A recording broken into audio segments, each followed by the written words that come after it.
নমস্কার বন্ধুরা, আগামী 21শে জুন রবিবার কলকাতা মেট্রো তৈরি করতে চলেছে এক নতুন ইতিহাস। সচরাচর রবিবারে যেখানে সকাল বা বিকালে মেট্রো চলে, সেখানে আগামী রবিবার ভোর 4টে থেকেই ছুটবে কলকাতা মেট্রো। একদিকে আন্তর্জাতিক যোগ দিবস এবং অন্যদিকে দেশ জুড়ে লাখ লাখ ছাত্রছাত্রীদের নেট ইউজি পরীক্ষা। এই দুই বড় বিষয়কে মাথায় রেখে মেট্রো রেলের এই অভাবনীয় সিদ্ধান্ত। কোন কোন লাইনে এই সুবিধা পাবেন চলুন চট জলদি জেনে নিই। প্রথমে আসি উত্তর দক্ষিণ ব্লু লাইন, দক্ষিণেশ্বর থেকে কবি সুভাষ। এই রুটে চালানো হবে রেকর্ড 214টি ট্রেন। ভোর 4টে থেকে সকাল 8টা পর্যন্ত প্রতি 14 থেকে 15 মিনিট অন্তর এখানে ট্রেন মিলবে।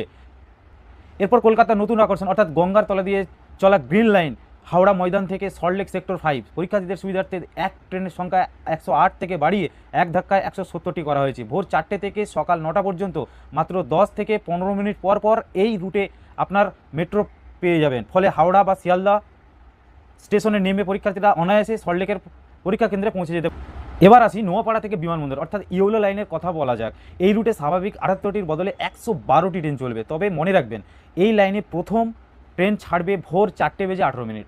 এখানে একটি জরুরি সতর্কবার্তা রয়েছে। বেহালার রুটে পার্পল লাইন এবং নিউ গড়িয়া রুবি রুটের অরেঞ্জ লাইনে কিন্তু রবিবার কোনো ট্রেন চলবে না। এই দুটি রুট পুরোপুরি বন্ধ থাকবে। মনে রাখবেন, সকাল 9টার পর এই ভিড় কেটে গেলে সমস্ত লাইনে আবার স্বাভাবিক রবিবারের সময়সূচি চালু হয়ে যাবে।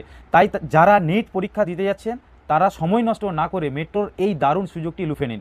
টিকিট কাউন্টারে লম্বা লাইন এড়াতে আগের দিনই কার্ড রিচার্জ বা মেট্রো অ্যাপ ব্যবহার করে সমস্ত নিট পরীক্ষার্থীদের জন্য রইল এক অনেক অনেক শুভকামনা। ভিডিওটি ইনফরমেটিভ মনে হলে এক্ষুনি বন্ধুদের সাথে প্রচার শেয়ার করুন এবং এই রকম দ্রুত আপডেটের জন্য আমাদের চ্যানেলটিকে সাবস্ক্রাইব করতে ভুলবেন না। ধন্যবাদ।